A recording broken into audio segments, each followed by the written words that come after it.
Mi nombre es Manuel Ricardo Telles, les estoy saludando desde la ciudad de Medellín. Soy cardiólogo pediatra intervencionista, egresado de la Universidad Militar Nueva Granada como médico general.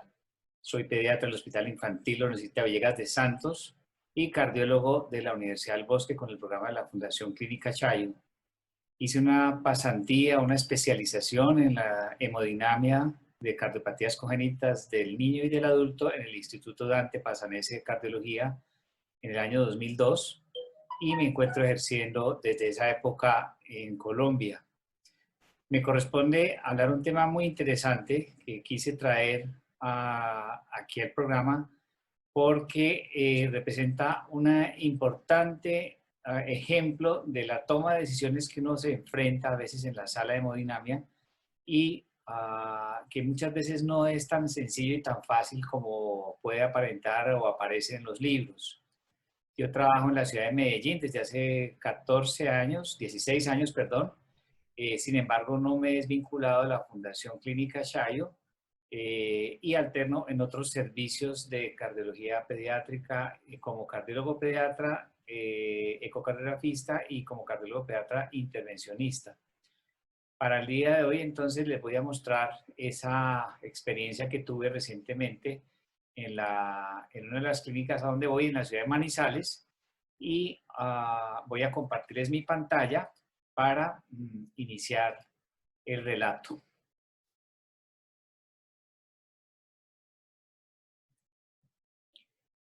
Bueno, nuevamente todos bienvenidos al Congreso Colombiano de Hemodinamia, Intervencionismo Pediátrico, en esta versión que este año nos ha traído muchos cambios, muchas adaptaciones a la situación epidemiológica, sanitaria en la que nos encontramos con la pandemia del virus COVID SARS-2. La charla la titulé Tragedia en el cierre de una comunicación interventricular por vía endovascular. ¿Cuáles son los sesgos en las imágenes? Se trata de un niño escolar de 7 años de vida quien había estado asistiendo al servicio de cardiología pediátrica desde su edad muy temprana en razón de que tenía la asociación de varias lesiones, un cortocircuito a nivel del ductus arterioso, una pseudocoartación de la aorta y un defecto del tabique interventricular. En principio se le realizó la oclusión del ductus arterioso a la edad de 2 años y se dejó en seguimiento esperando el momento ideal y la indicación para efectuar el cierre de la comunicación interventricular. Ese ducto se cerró con un dispositivo endovascular que requirió un doble disco de retención en vista de las cifras de presión pulmonar. Las imágenes que ustedes ven ahí corresponden con el defecto del tabique interventricular que tenía una asociación que no es infrecuente y es la formación de un aneurisma del septo o de un aneurisma que hace las veces de mecanismo de cierre parcial inefectivo y usualmente es derivado de la valva septal de la tricúspide o la valva anterior. Eso genera entonces un jet de insuficiencia que aquí aparece en realidad magnificado de acuerdo con la ganancia de color y la escala. Esta diapositiva resume cuáles son esos mecanismos que se han propuesto como mecanismos de cierre por parte de la válvula tricúspide en algunos defectos del tabique interventricular y que podían generarse de manera progresiva, ya sea a través de la reduplicación de tejidos de las hojuelas o de la hojuela anterior de la válvula tricúspide o muchas veces por la adherencia del tejido subvalvular tricúspido o de la misma válvula. En ocasiones ese tejido se llega a introducir dentro del defecto y provoca el cierre progresivo que ocasionalmente puede ser completo, pero en muchas ocasiones se observa más bien un cierre incompleto con un cortocircuito residual.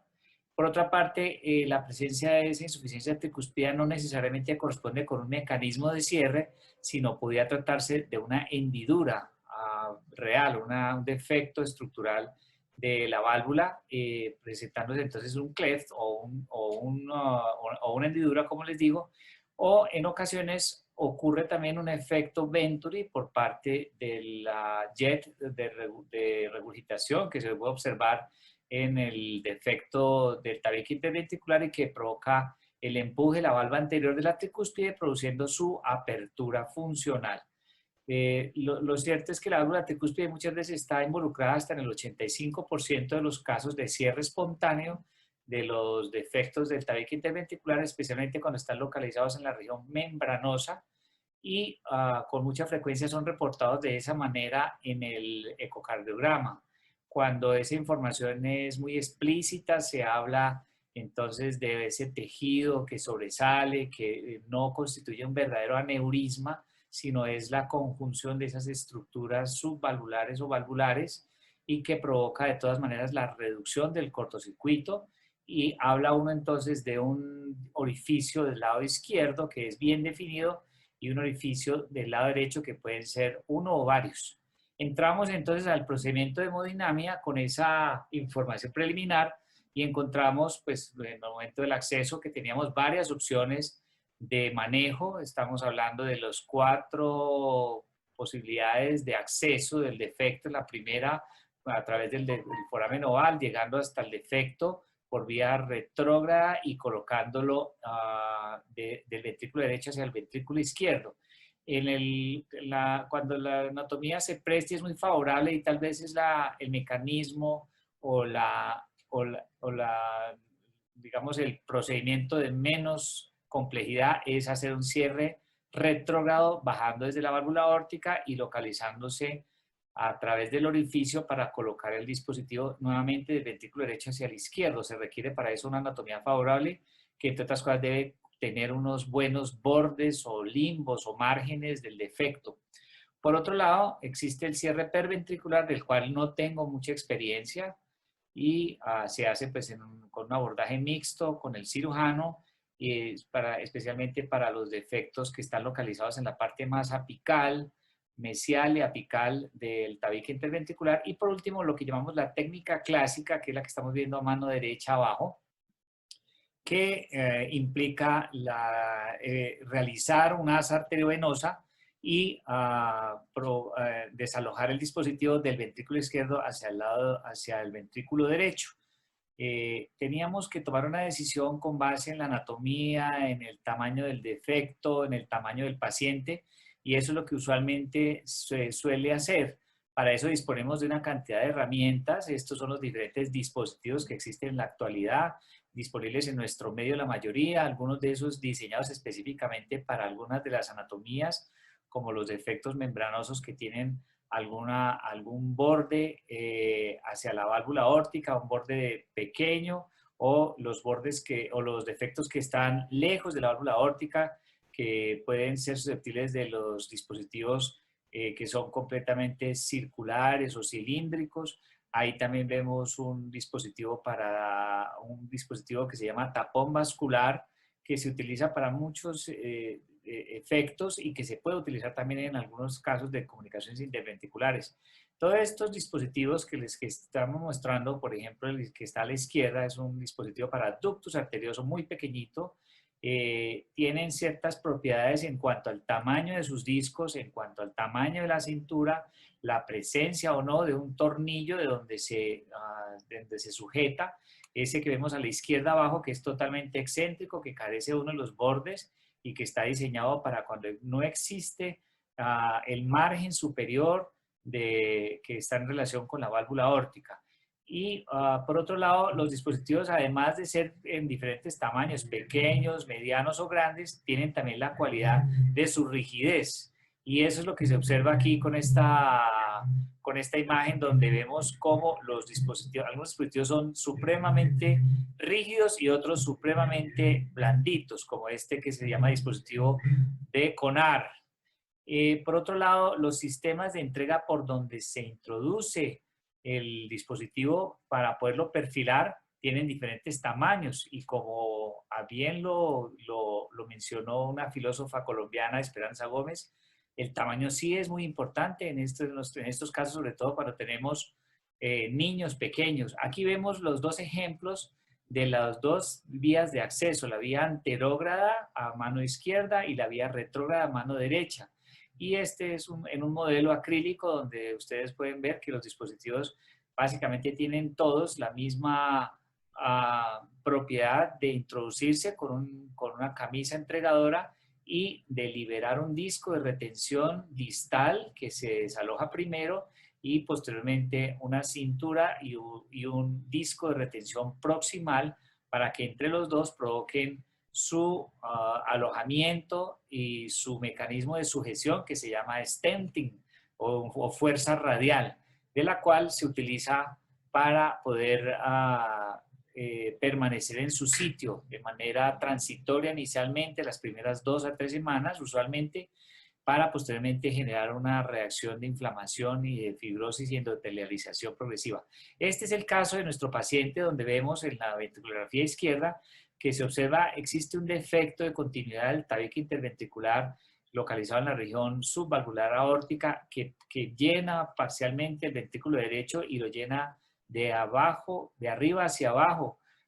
posiblemente traduciendo lo que estamos observando en el ecocardiograma, que es ese paso de sangre a través de la válvula tricúspide por diferentes regiones. Posiblemente es una fenestración de un aneurisma. Eso se observa muy bien en la ecocardiografía. La angiografía pues muestra esa información, pero no es el examen ideal para valorar bien la anatomía y caracterizar morfológicamente ese defecto. El ortograma que se hace también preliminar, pues ahí se alcanza a ver algo de insuficiencia, pero se está provocada de manera como un artefacto producido por el mismo catéter Pictel que está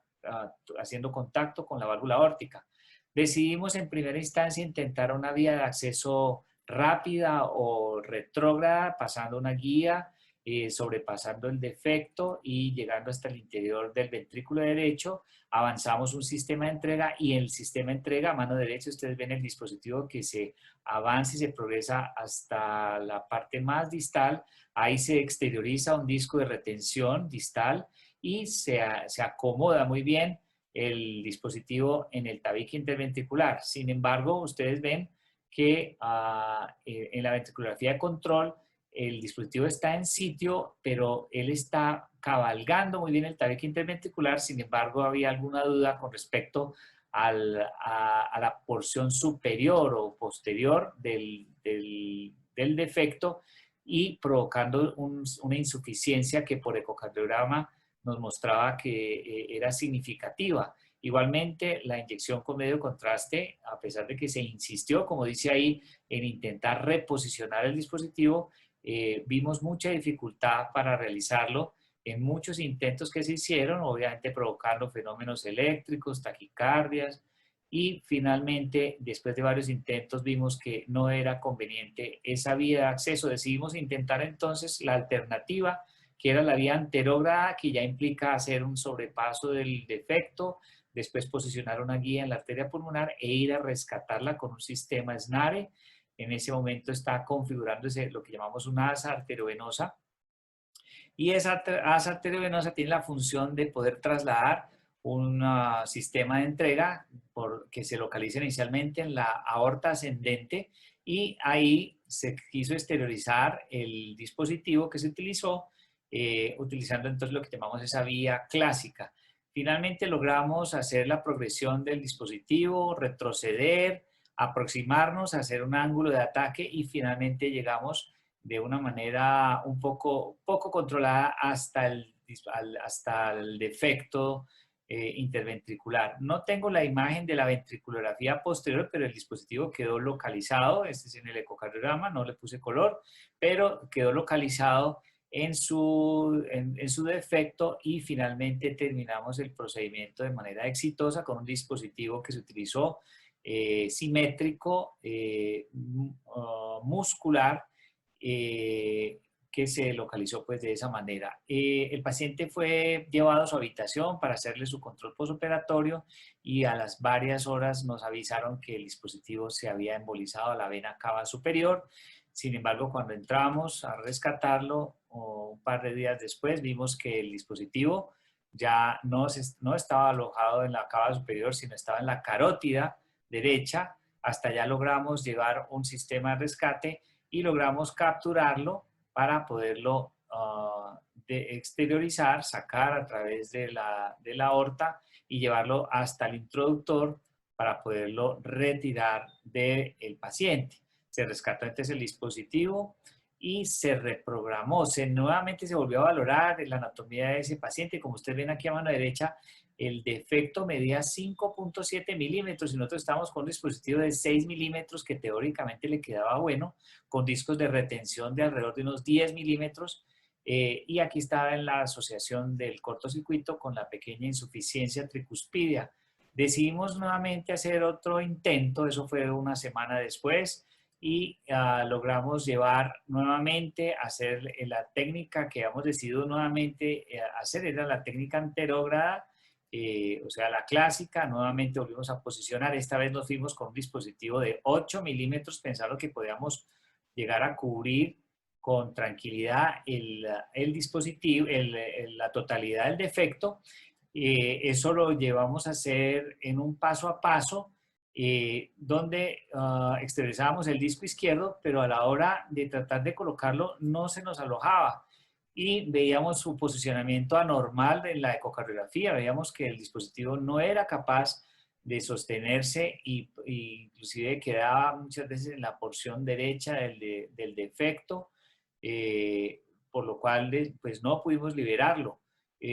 No era para nosotros muy claro qué estaba pasando, si las medidas por ecocardiografía y por la misma angiografía eran pues tan favorables para un dispositivo de 8 milímetros. No entendíamos por qué no éramos capaces de anclarlo y finalmente decidimos irnos con un dispositivo mucho mayor, sobredimensionado, de 12 milímetros, para lograr llegar hasta el interior del ventrículo izquierdo y de manera secuencial hacer la técnica de desalojo del disco de retención distal, posteriormente la cintura y el disco proximal. Cuando ustedes ven ese tamaño de defecto y ya logran ver que el dispositivo se aloja completamente y se perfila, eso muy bien valorado aquí en la ventriculografía de control, una vez liberado el dispositivo, y se ve que los discos de retención y la cintura pues corresponden con un tamaño del defecto que no pensábamos que fuera a ser tan grande. No sabemos si, es decir, no existe la complacencia en los defectos del tabique interventricular, pero sí puede haber algún grado de complacencia en ese aneurisma o en esa formación aneurismática que yo coloquialmente digo, ese aneurisma es el amigo o el enemigo de uno en un procedimiento como esto. Es eso que nos hace concluir que las imágenes de apoyo diagnóstico pueden ser de una invaluable ayuda en muchas ocasiones o pueden ser el factor de confusión en otras ocasiones. Y según quien las evalúe o quien las integre, esto es una sabia aseveración hecha por una persona muy conocida por nosotros que está en el Reino Unido y que es el doctor Bean, dentista, que aquí lo traigo en un video donde efectivamente él piensa que las imágenes que pueden apoyar podían representar confusión a la hora de tomar una decisión y tener uno que comenzar a hacer una serie de maniobras que no parecieran ser muy pegadas a la técnica clásica o a lo que recomienda el fabricante de un dispositivo o los profesores, los proctor, que han sido nuestros maestros y los que nos han dado ciertos tips para poder llevar a cabo un procedimiento. Finalmente termina uno haciendo ese tipo de maniobras y logrando resultados que parecen ser decorosos, pero que en ocasiones resultan también ser complicados. Y en ese caso, tal vez lo único que necesitamos para ese momento es tener un poco de suerte para poder resolver la situación de manera exitosa. Eso es básicamente lo que quería contarles. En cualquier caso, en el mejor de los casos, cuando tengamos el mejor dispositivo, seamos el mejor operador, en la mejor sala de hemodinamia, con el paciente ideal siempre vamos a tener tropiezos a la hora del implante, de la aproximación. Y aprovecho nuevamente para agradecer a todos y cada uno de nuestros participantes internacionales, nuestros amigos, algunos de ellos muy conocidos que frecuentan nuestro país, que tenemos lazos de amistad hace mucho tiempo, Raúl, Juan Pablo, Jesús, cada uno de su nacionalidad, el doctor Zunzunegui, que nos ha aportado tanto en muchos de los temas y en muchos de los procedimientos, y alguien a quien queremos dar una bienvenida especial, el doctor Federico Gutiérrez Larraya, que nos acompaña por primera vez y que nos aportó unas conferencias de muy alto nivel. Muchísimas gracias y esperamos seguirnos cuidando todos para que no terminemos complicados o con el aspecto diferente por el uso de esas máscaras. Buenas tardes, buenas noches o buenos días.